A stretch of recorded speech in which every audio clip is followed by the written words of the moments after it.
on a 3576 model frozen food machine. Step 1, start by turning the power switch off and disconnect the 3-pin harness on the bottom side of the power box. Next, remove the ground wire.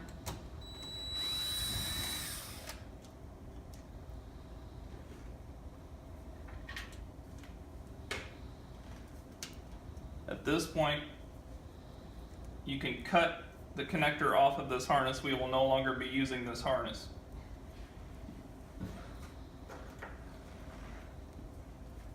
With your new harness, comes with the 3-pin connector taped to your harness. You'll need to insert these pins into the connector.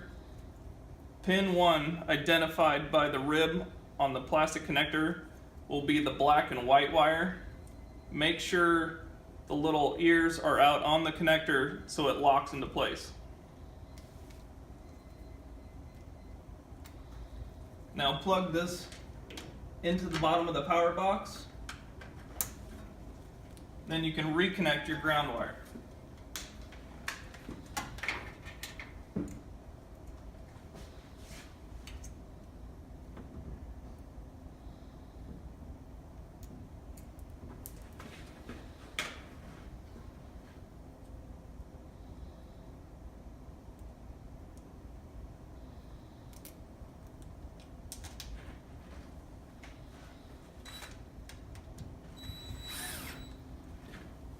Make sure both ground wires are tightened out of the way so they're not sticking into your door gasket.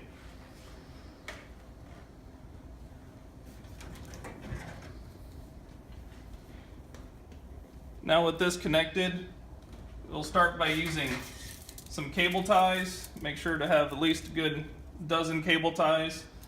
And we will start the process here of cable tying to the existing harness.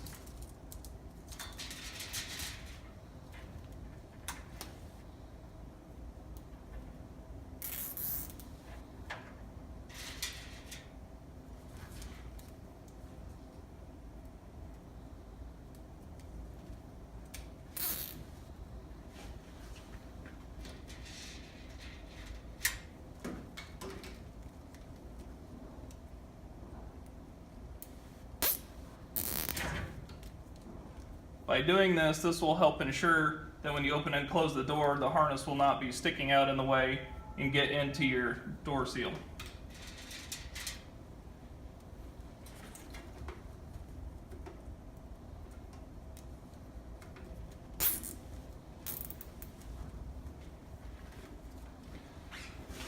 Once you get to the inside of the door, it is best to take your 8-pin connector and run it behind the harnesses if you can. This will help keep the harness out of the way.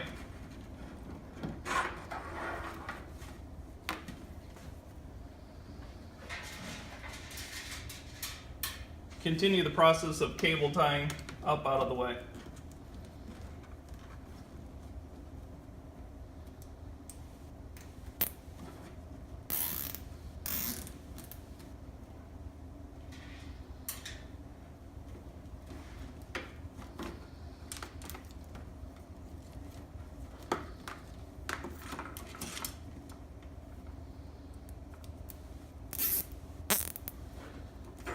Once you get to this point, you will want to unplug the existing 8-pin connector from the heaters.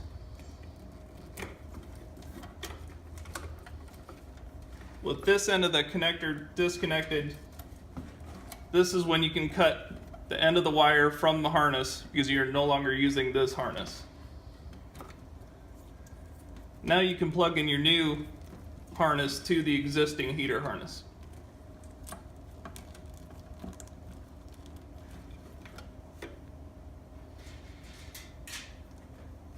And then finish zip tying to help secure that out of the way.